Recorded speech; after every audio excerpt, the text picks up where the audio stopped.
بسم الله الرحمن الرحيم. الحمد لله وكفى وسلام على عباده الذين اصطفى. أما بعد فقد قال رسول الله صلى الله تعالى عليه وسلم: كل مولود يولد على الفطرة فأبواه يهودانه أو ينصرانه أو يمجسانه أو كما قال صلی اللہ علیہ وسلم. محترم بزرگوں، مذہب اسلام نے انسان کی باطنی تربیت، اندر کی جو صلاحیتیں ہیں ان کا صحیح استعمال اور اس کی تربیت پر بہت زور دیا. اور بچہ ابھی دنیا کے اندر قدم رکھ رہا ہے، اسی وقت سے اس کے دل و دماغ کے اندر خدا کی خدائی اور رسول اللہ صلی اللہ علیہ وسلم کی رسالت کی آواز پہنچ جانی چاہیے. جب بچہ ماں کے پیٹ سے دنیا میں آیا تو یہ دنیا اس کے لیے اجنبی جگہ ہے، نئی جگہ ہے. وہ دیکھ کر کے اس کو وحشت ہوتی ہے، وہ روتا ہے، کسی کو پہچانتا نہیں ہے. پھر آہستہ آہستہ اس کی تمام ضرورتیں اس کی ماں پوری کرتی ہے. بھائی بچے کو بھوک لگے گی تو ماں اپنے سینے سے لپٹا کر دودھ پلائے گی. بچہ پیشاب پخانہ کرے گا، اپنے ہاتھ سے خود صاف تو کر نہیں پائے گا، اس کی ماں صاف کرے گی. بچے کے لیے بستر لگائے گی، بچے کے آرام کا خیال کرے گی. موسم ہے سردی میں ٹھنڈے کپڑے، ٹھنڈک سے بچانے کے لیے کپڑے اس پر ڈالے گی. گرمی کے موسم میں پنکھا جھلے گی. اس کو آرام پہنچانے کا ہر کام ماں کرتی ہے.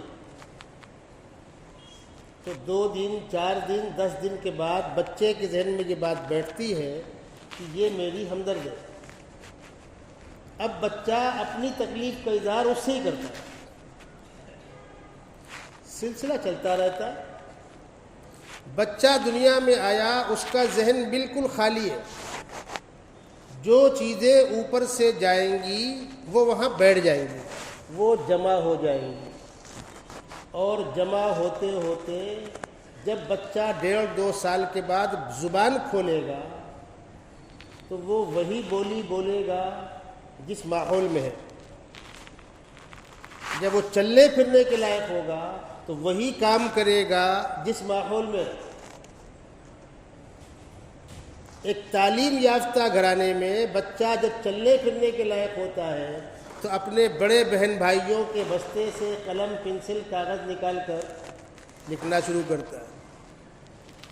وہ دیکھ رہا ہے کہ اس کا بڑا بھائی اسکول پڑھنے جا رہا ہے تو اماں میں بھی جاؤں گا. آپ دیکھتے ہیں اسکولوں میں لوگ بچوں کو چھوڑنے آتے ہیں، ساتھ میں حضرت بھی بیچ میں رکھے رہتے ہیں. 2 سال کے، وہ تو پڑھنے نہیں آیا، وہ ضد کرتا ہے ابو میں بھی چلوں گا، بھیا کا اسکول میں بھی دیکھوں گا. اگر پڑھنے پڑھانے کا مزاج ہے تو. اور اگر گھر کے اندر گولہ بارود بندوق چلتی ہے تو اس کو بھی شوق ہوئے گا میں بھی کچھ کروں گا. دیندار گھرانے کا بچہ دین پر عمل کرنے کی کوشش کرے گا، اور دین سے دور جو لوگ ہیں وہاں جو ہوتا ہے وہ کرے گا. رمضان کے مہینے میں ہم جب سحری کے لیے اٹھتے ہیں تو گھر والوں کی کوشش ہوتی ہے ذرا کچھ شور نہ ہو. کیوں؟ وہ جو 3 سال 5 سال کے ہیں چھوٹے چھوٹے سے وہ جگ جائیں گے. امی میں بھی سحری کھاؤں گا، تو امی میں بھی روزہ رکھوں گا. اب ان کو لاکھ سمجھاؤ لیکن وہ مانتے نہیں. تو لوگ کرتے کیا تھے؟ الگ الگ انداز سے ان کو سمجھاتے تھے. تمہارے 2 روزے، ایک صبح سے دوپہر تک، ایک دوپہر سے شام تک. بھیا کا 1 اور چھٹکو کے 2، وہ خوش ہے. کچھ لوگ سمجھاتے تھے 1 داڑھ کا روزہ، ایک طرف سے کھا لو ایک طرف سے مت کھاؤ. الگ الگ انداز سے. کیوں؟ روکیں گے تو مانے گا نہیں. جن گھرانوں میں نماز وغیرہ کا اہتمام ہے تو بچیاں اپنی ماں کو دیکھ کر کے اسکارف لگا کر کے مصلی پہ اٹھتی بیٹھتی ہے، نماز پڑھتی ہے. آپ دیکھیے گھر کے سارے لوگ حج عمرہ کرنے جا رہے ہیں، بچہ بولتا ہے میں بھی چلوں. ہمارے ایک تعلق والے کا بچہ ساتھ میں گیا، چھوٹا سا تھا، اب بیچارے بچوں کا کیا ہے، چلے گئے برکت کے لیے، ماں باپ کا دل بھر گیا، بچہ ہمارا بھی ساتھ میں تھا، عمرہ کر لیا، جنت کا پھول ہے، وہ جو کر لے گا ٹھیک ہے۔ اب طواف کرنے کے بعد تھک گئے تھے تو بچے کو بیٹھا دیا، سعی کرنے لگے۔ جب سعی کر کے فارغ ہوئے، بچے کی آنکھ کھل گئی، اس نے کہا کہ میں بھی کروں گا۔ یا اللہ، اب ان حضرتوں کا آنے کا مطلب پھر 7 چکر لگاؤ۔ اس کو بہت سمجھایا، وہ ماننے کو تیار ہی نہیں ہوا۔ تمہاری ہم لوگوں نے کر لی ہے، تم پر نہیں ہے، وہ سنتا ہی نہیں۔ 7 چکر اس کو لگانے کے پیچھے اس کی اماں کو بھی صحیح کے 7 چکر لگانے پڑے۔ یہ بچوں کا مزاج ہے۔ اس کچی عمر میں، بچپن میں آپ بچوں کو جدھر ڈھال دیں گے ادھر وہ ڈھل جائیں گے۔ میں نے جو حدیث پڑھی آپ کے سامنے، کل مولود یولد علی الفطرہ، ہر بچہ سادہ ذہن لے کر پیدا ہوتا ہے، خالی الذہن پیدا ہوتا ہے۔ فَأَبَوَاهُ يُهَوِّدَانِهِ أَوْ يُنَصِّرَانِهِ أَوْ يُمَجِّسَانِهِ، والدین اگر ان کے ہاں یہودی تہذیب ہے تو اس کو یہودی تہذیب پر ڈال دیں گے، عیسائی تہذیب ہے تو عیسائی تہذیب پر ڈال دیں گے، مجوسی تہذیب ہے مجوسی تہذیب پر ڈال دیں گے۔ جس تہذیب پر گھر والے چل رہے ہوتے ہیں، بچہ اس تہذیب پر ڈھل جاتا ہے۔ تو آپ کو کیا کرنا؟ آپ تو ایک اللہ کو ماننے والے ہیں، آپ کو یہ کرنا کہ جب بچہ پیدا ہو تو اس کے دائیں کان میں اذان اور بائیں کان میں اقامت۔ اسپتالوں میں عام طور پر جو اذان دی جاتی ہے اس میں بعض لوگ نادانی کرتے ہیں۔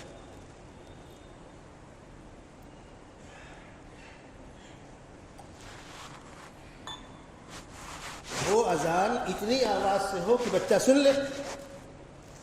اب آپ پوری رفتار سے مسجد کے انداز سے وہاں اذان دے رہے ہیں، دائیں بائیں اور لوگ بھی تو ہوں گے، سب ایک مذہب کے تو نہیں ہوتے۔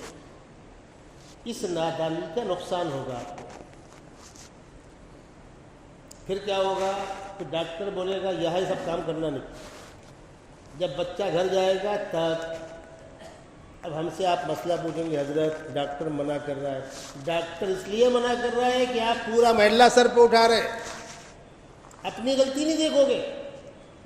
دائیں کان میں اذان دینا ہے اتنی آواز سے کسی کو ناگوار نہ، اور بائیں کان میں اقامت کہنا ہے۔ اذان رک رک کر دی جاتی ہے اور اقامت تیزی کے ساتھ کہی جاتی ہے، اس کی آپ رعایت کریں۔ اذان کے کلمات آہستہ آہستہ کہیں، اقامت کلمات جلدی جلدی کہہ دیں۔ کوئی اللہ کا نیک بندہ مل جائے اذان دینے والا، بہت اچھی بات ہے۔ اب کچھ لوگ کہتے ہیں مولوی صاحب اس اذان کا حاصل کیا؟ سمجھتا ہے وہ؟ سمجھانا مقصد ہی نہیں ہے، یاد رکھیے گا، سمجھانا مقصد نہیں ہے۔ ہم بھی جانتے ہیں وہ نہیں سمجھتا، پھر پیغمبر علیہ السلام نے حکم دیا ہے، اس کی اہمیت نہیں ہے؟ وہ تو ہم بعد میں بتلائیں گے کیا وجہ ہے اس کی۔ ہمارے خدا نے کہا، ہمارے پیغمبر نے کہا، یہ کافی نہیں ہے؟ ہاں، حکمت بھی بتلا دی گئی کہ دیکھو اذان میں خدا کی خدائی، رسول کی رسالت، نماز میں کامیابی، یہ آواز بچے کے کان سے اس کے دماغ میں ڈال دی گئی۔ یعنی اس کی خالی کیسٹ، خالی چپ میں پہلی بات کیا گئی؟ خدا کی خدائی، اللہ اکبر، اشہد ان محمد رسول اللہ، خدا کی خدائی، رسول کی رسالت۔ تو بنیاد کا پہلا اینٹ توحید و رسالت کا رکھ دیا گیا۔ اب اگر والدین نے بچوں کی صحیح تربیت کی، صحیح تربیت کیسے ہوگی آپ لوگ بھی سن لیں۔ کچھ لوگ باپ ہوں گے، کچھ دادا ہوں گے، کچھ نانا ہوں گے، اپنے گھروں میں ان باتوں کی رعایت کریں۔ عام طور پر بچوں کو کچھ نہ کچھ چاہیے، تو وہ باپ کا موبائل، ماں کا موبائل، اور عورتیں یہ سوچ کر کہ جھنجھٹ کرتا ہے، جائے بیٹھا رہے میں کھانا پکاؤں۔ اور آپ یہ سوچ کر کہ مجھ کو پکائے نہیں، ہم ان کو اپنے موبائل دے دیتے ہیں۔ موبائلوں میں کیا ہے سب جانتے ہیں، آپ گیم لگا کے دے دیتے، آپ کو نہیں پتا ہے نیٹ پر کوئی بھی چیز پڑی ہے اس بیچ میں ایڈورٹائز تو آئے گا۔ جس کمپنی نے گیم ڈال رکھا ہے، کوئی کمنٹ ڈال رکھا ہے، اس کمپنی کا اصل مقصد تو ایڈورٹائز ہے۔ وہ روک روک کر ایڈورٹائز بھی دکھاتے ہیں، اور ایڈورٹائزمنٹ میں کیا ہوتا ہے بتلانا پڑے گا آپ کو۔ بچوں کو مصروف کرنے کے لیے پہلی چیز تو یہ ہے کہ ان کو کچھ کلمے یاد کرائے جائیں، نظمیں یاد کرائی جائے جو اسکول والے کرتے ہیں۔ جب بچہ نرسری میں اسکول جاتا ہے تو وہ سال بھر کچھ نہیں کرتے، خالی آنا جانا، بیٹھنا، ٹافی، کمپٹ، کھیل کود، کھلونے، بچوں کے بہلانے کے سامان، جھولے، اور اسی کے ساتھ ساتھ 2-4 جملے، پورا سال اس میں گزر جاتا ہے۔ اب آپ یہ سوچ کر کہ یار اگر یہاں ایڈمیشن نہیں لیا تو آگے اور دقت ہوگی، اور بچے پڑھتے اس کو بھی بھیج دو، مزاج ہے، ورنہ کچھ حاصل نہیں ہے۔ وہ 3-4 سال کے بچوں کے ایڈمیشن کا کوئی حاصل نہیں ہے۔ اگر گھر کا ماحول پڑھا لکھا ہو، والدین خود پڑھانا چاہیں یا ٹیوشن لگا کے پڑھانا چاہیں، وہ کہیں بہتر ہے اس سے۔ وہ عمر ایسی ہوتی ہے کہ بچوں کو کچھ نہ کچھ چاہیے۔ اب اگر آپ بچے کا مزاج دینی بنانا چاہتے ہیں تو الحمدللہ قرآن پاک کی تلاوت بھی آپ کو ریکارڈ میں مل جائے گی، نظمیں، نعتیں، گیتے، بہت سے اچھے مقامات کی تصویریں، قصے، کہانیاں سب ملیں گی آپ کو۔ آپ تلاش تو کریں۔ بچہ مصروف ہے۔ میں ایک مثال دوں آپ کو۔ ایک صاحب مجھ سے پوچھنے لگے، میں نے کہا دیکھیے ایسے ٹیپ آتے ہیں، اس بٹن ہے، آپ جس بٹن پہ ہاتھ رکھو گے اس پہ لکھا ہوا ہے، کسی پہ لکھا ہے اذان، بٹن دبایا اذان چل، کسی پہ لکھا ہے پہلا کلمہ، دوسرا کلمہ، کھانے کی دعا، سونے کی دعا، کھانے کی سنتیں، سونے کی سنتیں۔ جس بٹن پر ہاتھ رکھو گے وہ، یہ کافی نہیں بچوں کے لیے، لیکن ماں باپ کو پڑھی ہو تب نا۔ جب ان کے ماں باپ کو دینی مزاج بنانے کی پڑھی ہو، اگر بچپن سے یہ مزاج بنایا گیا تو وہ قرأت سننے کا شوق کرے گا، اور جو بچہ قرأت سنے گا، اپنی زبان سے پڑھے گا تو اسی لب و لہجے کو پکڑے گا تو بہترین قاری ہوگا۔ آج ہم دیکھتے ہیں دنیا کے بہت سے مقامات پر 5 سال 7 سال کے بچے اور بچیاں عمدہ قرآن پڑھتے ہیں، تو وہ کیا ٹپکے آسمان سے؟ ان کے ماں باپ نے یہ کام کیا، ماؤں نے یہ کام کیا، باپ نے یہ کام کیا، گھر والوں کو پڑھی ہو کہ ہم کو بچے کو دیندار بنانا ہے۔ ایک گھر میں ایک محترمہ کا انتقال ہو رہا تھا۔ انتقال کے وقت سورہ یاسین پڑھی جاتی ہے نا بھائی، اللہ کا کلام پڑھیں گے تو فرشتے نرمی کا معاملہ کریں گے، روح قبضے ہونے میں سہولت ہوگی، اس لیے کہ دنیا کے سارے تماشے ہو چکے ہیں، دکان مکان، کھیت کھلیان، پراپرٹی، پیسہ، عہدہ، طاقت سب ہو چکا ہے۔ اب جہاں جا رہے ہو اب روح قبضے ہو رہی ہے۔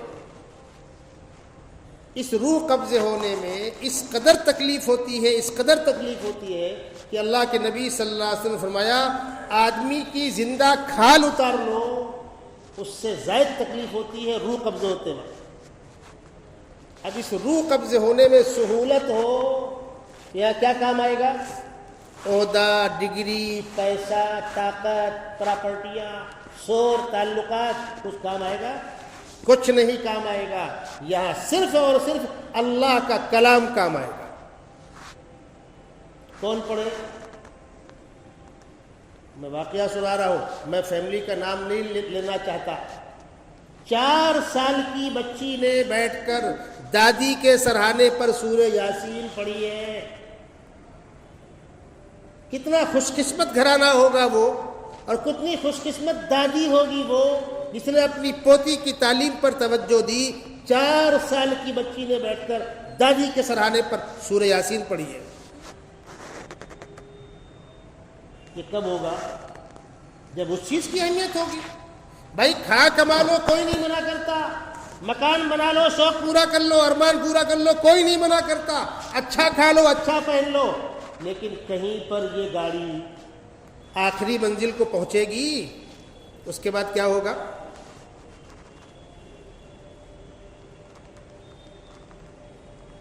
ایک بڑا طبقہ نوجوانوں کا ہے، موبائل جیب میں ہے، کان میں ڈاٹا لگا ہوا ہے، مصروف ہے، اسی میں لگے ہوئے جو جس کام میں لگا ہے. پھر کیا ہوتا ہے معلوم ہے؟ اللہ تعالیٰ بندوں کو روز روز ہر چیز دکھاتا نہیں ہے. کیوں دکھا دے گا نا تو تم سب ڈر کے مارے حق مارو گے اور ڈر کے مارے کلمہ پڑھ لو گے. اللہ ڈرا کر کلمہ نہیں پڑھانا چاہتا، اللہ ڈرا کر طاعت نہیں قبول کرنا چاہتا. تمہاری مرضی، تمہارا اختیار. اگر اللہ کو پاور کا استعمال کرنا ہوتا، ڈرا کر کچھ کرنا ہوتا، ایک اعلان ہوتا آسمان سے، ہوشیار خبردار، کوئی بغاوت کرے گا تو بچے گا نہیں، سب سلنڈر ہو جاتے. اللہ نے کہا یہ میرا کام نہیں ہے، تم کو چھوڑا تمہارے حالات پر. لیکن مرتے وقت انسان کو انہی کاموں کی توفیق ہوتی ہے جو زندگی میں کرتا ہوا گیا ہے. میں آپ کو بتلا دوں، ہمیں میں سے جو پرانے لوگ ہیں، بوڑھے، جن کی کبھی نماز نہیں چھوٹی، آئی سی یو میں مشین میں ٹنگے ہوئے ہیں، ان کی نماز جاری ہے. صاف لگ رہا ہے یہ نماز پڑھ رہے ہیں. اور جب وہ بولنے کے لائق ہوتے، ہوش میں آتے، بولتے بابو وضو کرا دے، بابو وضو کرا دے. یہ اس بات کی علامت ہے کہ اس شخص کو آخری وقت میں بھی نماز کی فکر ہے. خوش قسمت ہے وہ بندہ جس کی زندگی کے آخری ایام اس حال میں گزرے.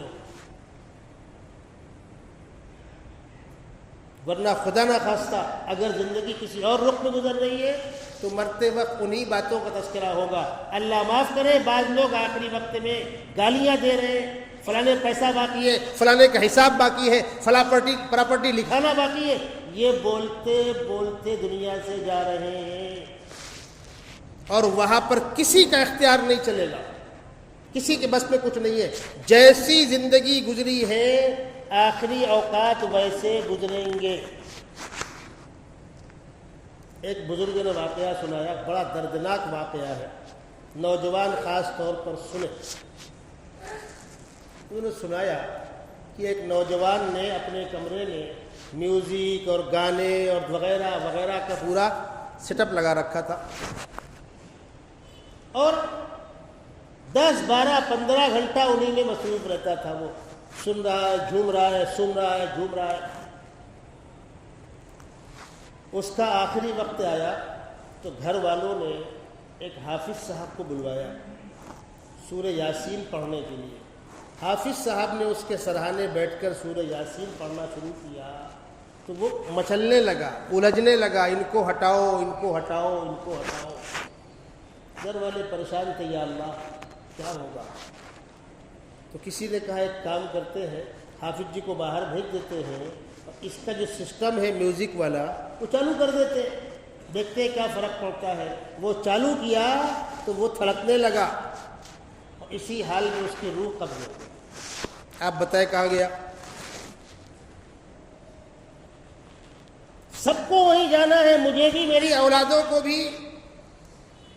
آج تعلیم کے نام پر اتنے پاگل ہو گئے، اسکول میں جو چاہے کریں وہ لوگ، کوئی پرسان حال نہیں ہے. بچوں کی تعلیم و تربیت دینی مزاج بنانے کی والدین کو نہیں پڑھی ہے تو کس کو پڑھی ہوگی؟ ماں باپ کی ذمہ داری ہے کہ بچوں کی بچپن سے اسلامی تربیت کریں، اور جو چیزیں بالغ ہونے کے بعد حرام و ناجائز ہیں بچپن سے ہی ان سے بچایا جائے. بچہ ہے، چھوٹا ہے، نہیں، جو چیزیں بڑے ہونے کے بعد منع ہے بچپن میں بھی اس کی رعایت کی جائے تاکہ مزاج میں احترام بیٹھے۔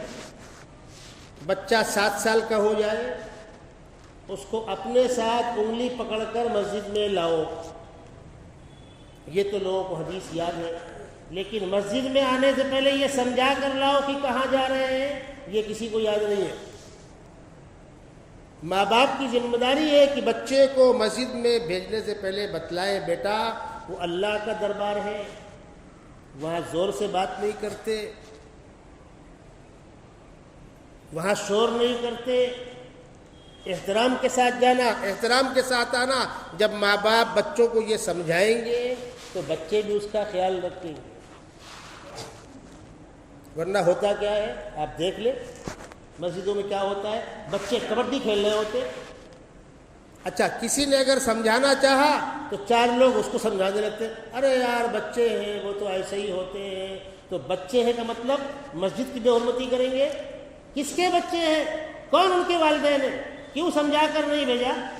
تو بچوں کو مسجد میں لانا احترام کے ساتھ۔ کس عمر میں؟ 7 سال کی عمر میں۔ اس پر نماز فرض ہے؟ نہیں، ابھی کیوں لائے؟ کیوں حکم دیا گیا؟ جب 7 سال کی عمر میں مسجد میں آئے گا اور احترام کے ساتھ آئے گا، نمازیوں کے ساتھ نماز پڑھے گا، اس کے دل و دماغ میں نماز کی عظمت و اہمیت بیٹھے گی، اور جب 10 سال کا ہو جائے تو اس کو نماز کی پابندی کرنے پر سختی کرو، ضرورت پڑے تو مارو۔ بالغ ہوا کیا؟ ابھی نہیں۔ 7 سال کی عمر میں شروعات کرو، 10 سال کی عمر میں پابندی کرو، تاکہ اس کے دل و دماغ میں یہ بات بیٹھے کہ نماز فرض ہے، اس کو چھوڑنا جرم ہے۔ اب بالغ ہونے کے بعد انشاءاللہ نماز کی پابندی کرے گا وہ۔ دیکھیے جھولی والے آپ کے سامنے آ رہے ہیں، آپ لوگ توجہ دیں اس پر۔ یہ جو اسلامی نظام ہے کہ بچے کی بچپن سے تربیت، نماز ہو، روزہ ہو، جو چیزیں بالغ ہونے کے بعد فرض ہونے والی ہے، پچھلی عمر میں بالغ ہونے سے پہلے کی عمر میں اس کی اگر پابندی نہیں کرائی گئی تو بالغ ہونے کے بعد کچھ نہیں کرنے والا وہ۔ ایک بڑی تعداد نوجوانوں کی وہ ہے جو رمضانوں میں روزہ نہیں رکھتی۔ آج سے 15-20 سال پہلے تک رمضان میں ہوٹل بند رہتے تھے، 15-20 سال پہلے تک رمضان میں ہوٹل بند رہتے تھے۔ اب ضرورت نہیں بتلانے کی، کیوں ایسا ہو رہا ہے؟ اسلام کا مزاج ہے اچھائی پر عمل کرو، برائی سے روکو، امر بالمعروف نہی عن المنکر۔ امر بالمعروف کو دین سمجھا گیا، اچھائی کا حکم دو، اچھائی میں لگ جاؤ، برائی روکو گے، پتہ نہیں سنے نہیں سنے، مانے نہیں مانے، تو قرآن سے جملہ نکال دو نا بھائی، کنتم خیر امہ اخرجت للناس تأمرون بالمعروف وتنہون عن المنکر، اگلا حصہ نکال دو قرآن سے کہ نہیں پروردگار وہ یہ امت اس کی متحمل نہیں ہے۔ اللہ کے نبی کے ارشاد میں من رأى منکم منکرا فلیغیرہ بیدہ، ہاتھ سے اس کو روکو، نہیں پیغمبر علیہ السلام اس دور میں ممکن نہیں، اس کو آپ کم کر دیجئے، ایسا کر لو گے؟ سیدھی سی بات ہے، اچھے لوگ برائی پر نکیر کریں گے تو برائی رکی رہے گی، اور اچھے لوگوں نے سر گھما لیا، چہرہ گھما لیا، خاموشی اختیار کر لی، اپنی ذات سے نماز پڑھتے رہے، اپنی ذات سے روزہ رکھتے رہے، اپنی ذات سے نیک کام کرتے رہے، امت کہاں جا رہی ہے؟ نوجوانوں کا ریلا کہاں جا رہا ہے؟ کوئی بولنے کو تیار نہیں۔ اسلام یہ چاہتا ہے کہ تمہارے گھروں کی، تمہارے بچوں کی صحیح تربیت ہو، برائی سے روکو، ہاتھ سے روکو، نہ ہو موقع، ایسے حالات نہیں ہے کہ آپ ہاتھ سے روک سکو، زبان سے کہو، ایسے بھی حالات نہیں ہیں، نہیں کہہ سکتے ہیں، خدا نہ خواستہ کہیں جھگڑا ہو جائے گا وغیرہ وغیرہ، دل سے برا سمجھو، اور یہ تیسرا مرحلہ ہے دل سے برا سمجھنے کا، وَذَلِكَ أَضْعَفُ الْإِيمَانِ، یہ ایمان کا سب سے کمزور درجہ ہے، اس کے بعد کچھ نہیں بچتا۔ جب بچوں کی اسلامی تربیت ہوگی تو انشاءاللہ اسلامی معاشرہ، اسلامی سماج وجود میں آئے گا۔ ماں باپ کی ذمہ داری ہے نابالغ بچوں کی ضرورتیں پوری کریں۔ بچہ بڑا ہو گیا، بالغ ہو گیا، اب ماں باپ ساتھ میں رکھتے ہیں، خرچے دیتے ہیں، یہ ان کا احسان ہے جو عام طور پر جوائنٹ فیملی میں ہوتا ہے، ورنہ بالغ بچے کا خرچہ ماں باپ پہ نہیں ہے۔ اب یہ بچہ بالغ ہو گیا، ساتھ میں رہ رہا ہے، اس کا کہیں مناسب رشتہ دیکھ دو، رشتہ کر دو۔ اللہ نے آپ کو نوازا ہے، بچہ آپ کے ساتھ میں ہے، اس کی رہائش کا انتظام کر دو، چھوٹا موٹا کاروبار اس کو کرا دو، وہ آپ کے ساتھ میں ہے، جوائنٹ فیملی میں ہے، گھر کی خدمت کرتا ہے، کام کرتا ہے، آپ بھی سپورٹ کرو۔ یہ جو شادی کا حکم ہے، ہر بچے کے لیے بچی درکار اور ہر بچی کے لیے بچہ درکار۔ ایک بالغ عزت دار شریف مرد کو ایک عزت دار خاتون چاہیے، اور ایک شریف خاتون کو عزت دار شوہر چاہیے۔ بیوی شوہر کی ضرورت اور شوہر بیوی کی ضرورت، یہ زندگی کی گاڑی کے دو پہیے۔ ماں باپ رشتہ دیکھتے، رشتہ کیسا دیکھنا چاہیے؟ اللہ کے نبی صلی اللہ علیہ وسلم نے دونوں طرف، لڑکے والے لڑکی دیکھتے ہیں تو لڑکی کیسی دیکھے، اور لڑکی والے لڑکا دیکھتے ہیں تو لڑکا کیسا دیکھے۔ فرمایا تنکح المرأة لأربع لمالها ولجمالها ولحسبها ولدينها فاصفر بذات الدين تربت يداك، او كما قال صلی اللہ علیہ وسلم۔ ایک عورت سے رشتہ لوگ مانگتے ہیں، رشتہ کرتے ہیں تو چار بنیادیں ہوتی ہیں۔ لمالہا، کوئی پیسہ دیکھتا ہے، ولی جمالہا، کوئی خوبصورتی دیکھتا ہے، ولی حسبہا، کوئی بڑا گھرانہ خاندان دیکھتا ہے، ولی دینہا، کوئی دین دیکھتا ہے۔ مال، خوبصورتی، خاندان اور دین۔ آقا صلی اللہ علیہ وسلم فرما رہے فاصفر بذات الدین، تم دین والی بچی کو ترجیح دے کر کامیابی حاصل کرو۔ جس کے دل میں خوف خدا ہوگا وہ نہ شوہر سے بدعہدی کرے گی، بدجانتی کرے گی، اور نہ شوہر کے والدین کے ساتھ برا سلوک کرے گی۔ وہ اپنی بھی آخرت بنائے گی، تمہاری بھی آخرت بنائے گی۔ اللہ کے نبی صلی اللہ علیہ وسلم فرماتے ہیں خوش قسمت ہے وہ مرد جو رات کے آخری حصے میں اٹھے، اپنی بیوی کو جگائے محبت سے، بھائی تو بھی اٹھ جا، 2 رکعت 4 رکعت تم بھی پڑھ لو۔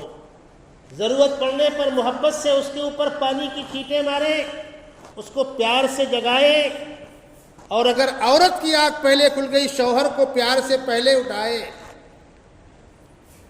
ہم نے دیکھا ہے بڑے بوڑھوں کو، خواتین اٹھ جاتی تھی 4 بجے، وہ چائے بنا کر کے اپنے شوہروں کو پیش کرتی تھی۔ جب شوہر 4 بجے چائے پی کر کے انڈا کھا کر فریش ہوگا، 2 رکعت 4 رکعت نماز پڑھے گا، تب تو فجر میں آرام سے آئے گا۔ بھائی بڈھی بڈھوں کو اور کام کیا ہے؟ تم فجر کے بعد سو جاؤ، بہویں کام کریں گی۔ لگن تو ہونی چاہیے۔ جب دین ہوگا زندگی میں تو بیوی شوہر کو سپورٹ کرے گی، شوہر بیوی کو سپورٹ کرے گا۔ تاریخ کے اندر بڑے عجیب عجیب واقعات لکھے ہوئے، پوری دنیا میں اور آپ کے ملک میں جو بڑی شخصیات گزری ہیں ان کے پیچھے یا تو ماں کا سپورٹ ہے، یا بہن کا سپورٹ ہے، یا بیوی کا سپورٹ ہے۔ تاریخ میں کوئی کامیاب شخصیت کی آپ زندگی اٹھا کر پڑھ لیجیے۔ حضرت مولانا علی میاں ندوی رحمۃ اللہ علیہ، باپ کا انتقال پہلے ہو گیا تھا، والدین تربیت کی ہے دونوں بیٹوں کی، مولانا ابو الحسن ندوی کی بھی اور ڈاکٹر عبدالعلی صاحب کی بھی۔ والدہ کے لکھے ہوئے خطوط ریکارڈ کے اندر موجود ہیں۔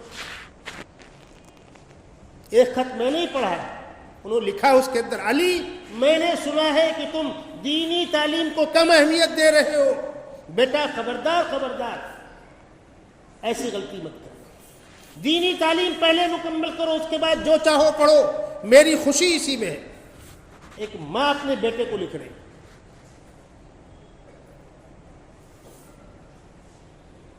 حضرت شیخ مولانا محمد زکریا صاحب نور اللہ مرقدہ لکھتے ہیں کہ میں مطالعے کی مصروفیت میں کھانا نہیں کھاتا تھا تو میری بہن بغل میں بیٹھ کر کے مجھ کو لقمے دیا کرتی تھی اور اس پر نگاہ کی تھی کہ میں چبا کر فارغ ہو گیا، دوسرا لقمہ مجھ کو دے دیا کرتی تھی۔ ایک بہن اپنے بھائی کو مطالعہ کرنے میں یہ سپورٹ کر رہی ہے بیٹھ کر کے۔ ہم صحابیات کے واقعات سنتے ہیں، صحابہ کے واقعات سنتے ہیں، ہماری زندگیوں کے اندر کب آئے گا؟ اور یہ بات پھر کہوں گا کہ دینی خدمت میں تعاون سے مراد کوئی ایک کام نہیں ہے، پوری زندگی دین کا مجموعہ ہے۔ حقوق ہو، عبادات ہو، معاملات ہو، معاشرت ہو، اخلاقیات ہو، مدارس ہو، مکاتب ہو، خانقاہیں ہو، دعوت تبلیغ کا کام ہو، زندگی کے اندر جتنی چیزیں ہیں دین کو زندہ رکھنے کی اور دین کے خاطر قربانی پیش کرنے کی، ان تمام قربانیوں کی بات ہونی چاہیے، کسی ایک کام کی قربانی نہیں۔ جب یہ مزاج بنے گا تو وہ معاشرہ وجود میں آئے گا۔ تو لڑکے والوں سے کہا گیا آپ بہو تلاش کر رہے ہو، دیندار بہو تلاش کرو۔ لڑکی والوں سے کہا گیا داماد کی تلاش ہے تو کیسا داماد دیکھنا؟ فرمایا اذا خطب الیکم من ترضون دینہ وخلقہ فزوجوہ، تمہاری بچی کے لیے کسی ایسے بچے کا رشتہ آتا ہے جس کا کردار، کیریکٹر اچھا ہے، تو صرف اس بنیاد پر کہ بہت بڑا مالدار نہیں ہے، ہمارے برابر کے نہیں ہے، کوئی بنیاد نہیں ہے، فزوجوہ، شادی کر دو، اپنے مقدر کا کمائیں گے کھائیں گے، اور جتنا پیسہ شادیوں میں خرافات میں برباد کرتے ہو اس کو بچا کر بچی کو دے دو۔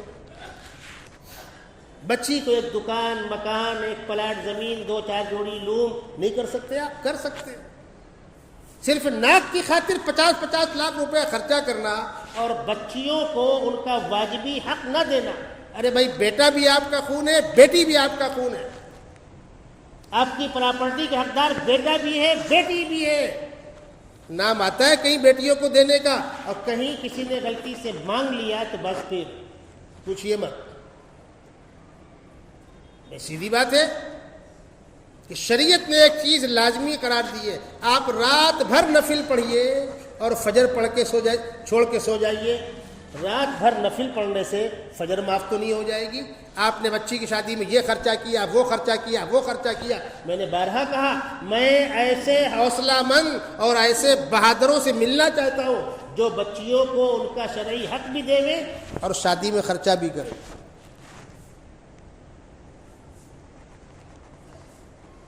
لڑکے والے لڑکی تلاش کرے، دین کو بنیاد بنائے، لڑکی والے لڑکا تلاش کرے، دین کو بنیاد بنائے۔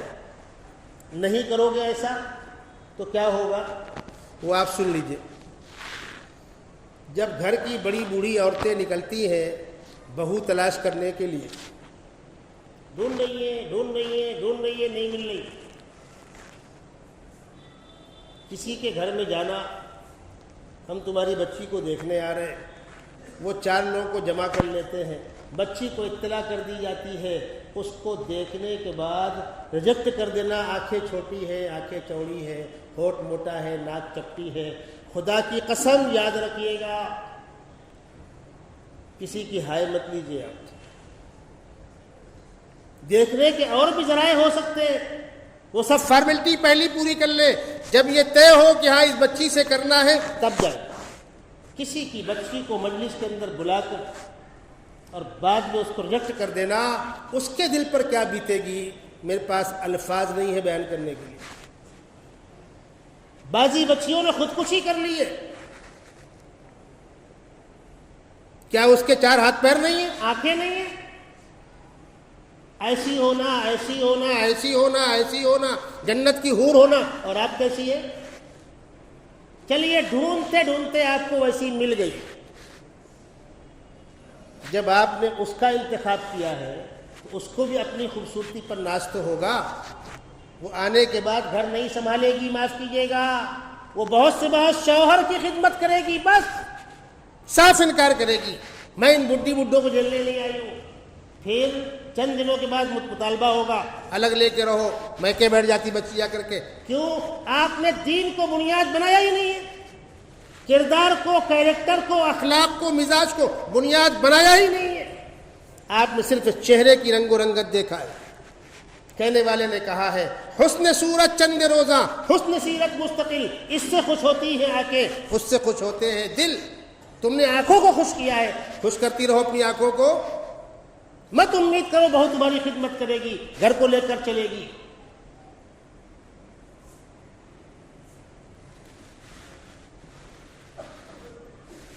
یہی صورتحال داماد کی ہے. پیسے والا، پیسے والا، پیسے والا. وہ پیسے والا کیا اس کو سونے کا لقمہ کھلائے گا؟ عورت کو عزت چاہیے، شوہر کی توجہ چاہیے، پیار و محبت چاہیے. آئے دن بیٹھکیں ہو رہی ہیں، ٹن ٹھس چالو ہے. کس بات پر؟ شوہر بیوی کو عزت دینے کو تیار نہیں. میں تو ایسے ہی، میرا مزاج ایسا ہی ہے، میں اس میں کوئی چینجنگ نہیں کر سکتا، تو اپنے آپ کو ایڈجسٹ کر، ورنہ جا اپنے گھر جا کے بیٹھ جا، مجھ کو نہیں پڑی ہے، میں دوسری کر لوں گا. یہ جواب کیوں ملتا ہے؟ اس لیے کہ لڑکے کے اخلاق نہیں دیکھے گئے.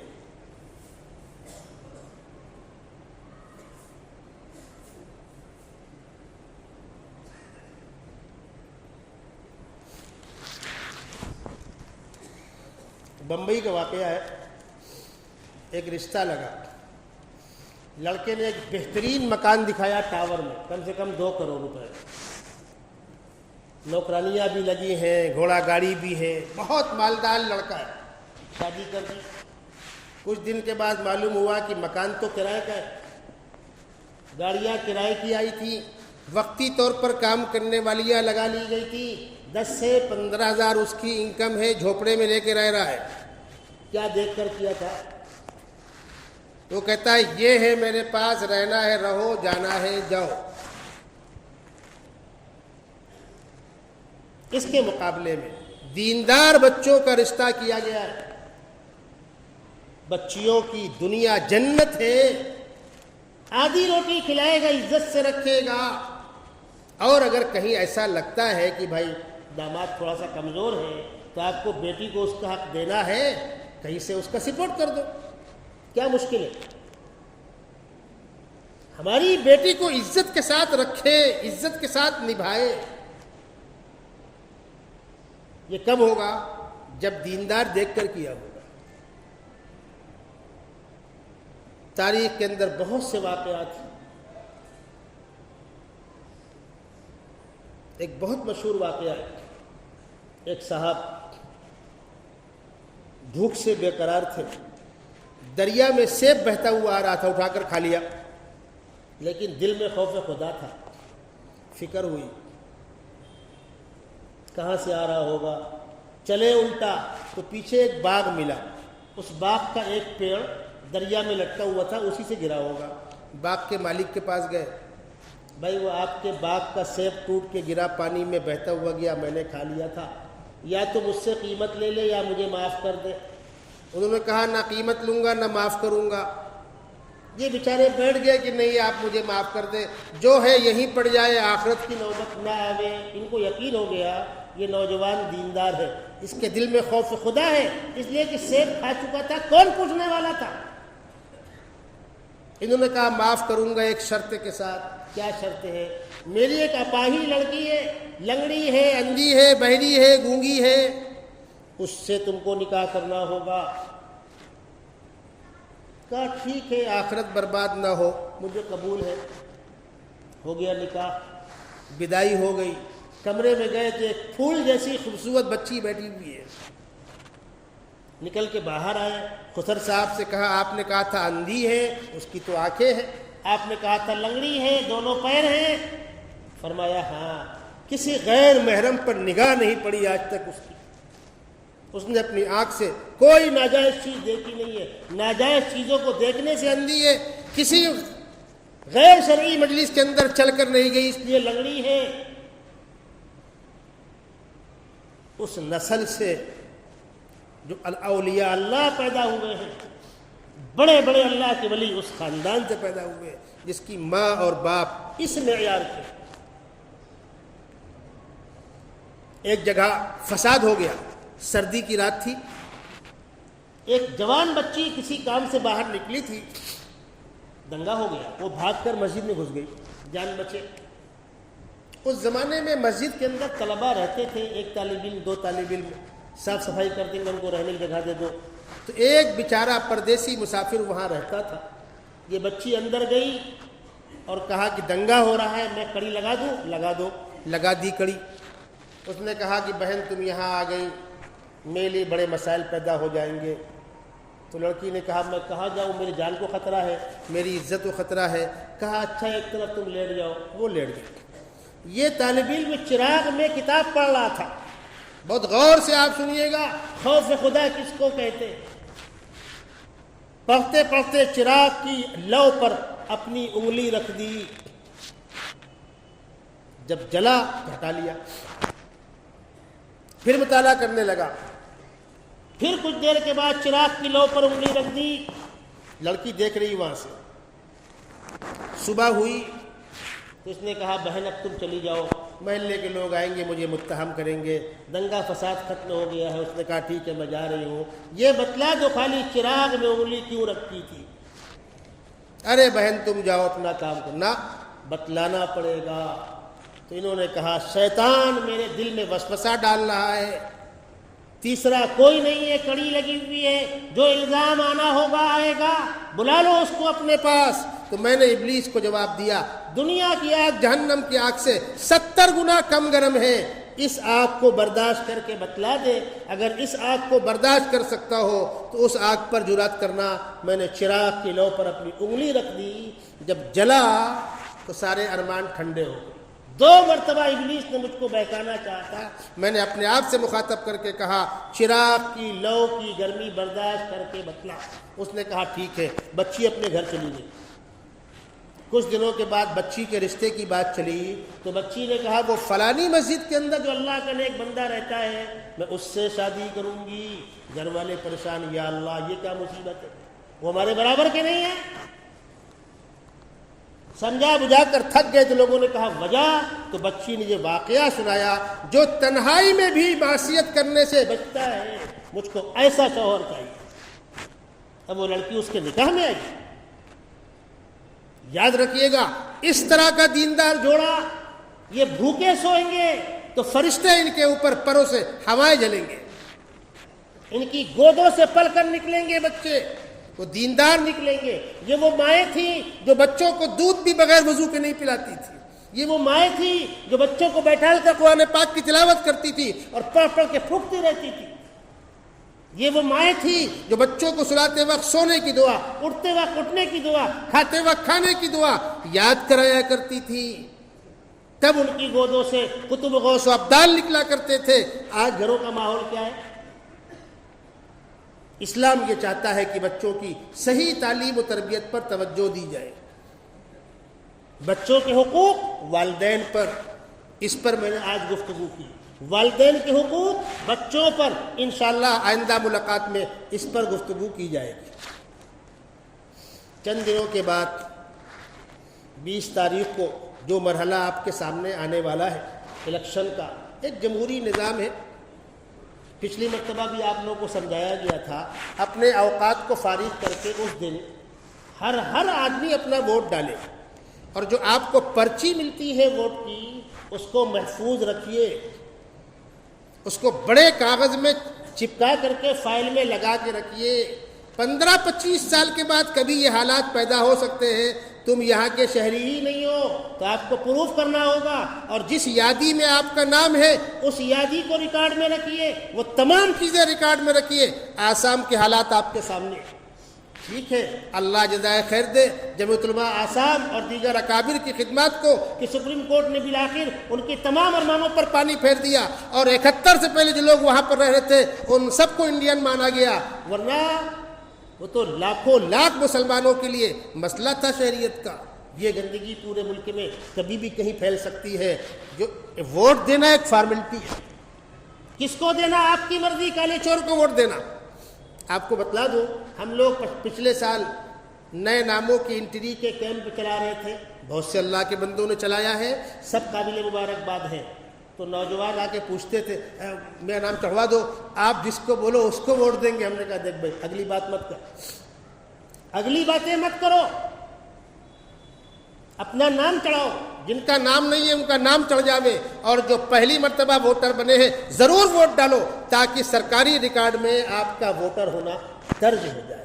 کس کو دینا آپ کی مرضی، وہ ہمارا ایشو نہیں ہے، ہم اس گندگی میں جانا بھی نہیں چاہتے، لیکن ہر آدمی اس کو ذمہ داری کے ساتھ نبھائے، اس دن کو اپنے اوقات کو فارغ کرے، کہیں سفر ہو اس کو آگے پیچھے کرے اور اس نظام میں شامل ہو، اور 100% ہر آدمی کا ووٹ پول ہونا چاہیے۔ اللہ تبارک و تعالی آئندہ آنے والے الیکشن میں خیر و عافیت کے ساتھ پورے نظام کو تکمیل تک پہنچائے۔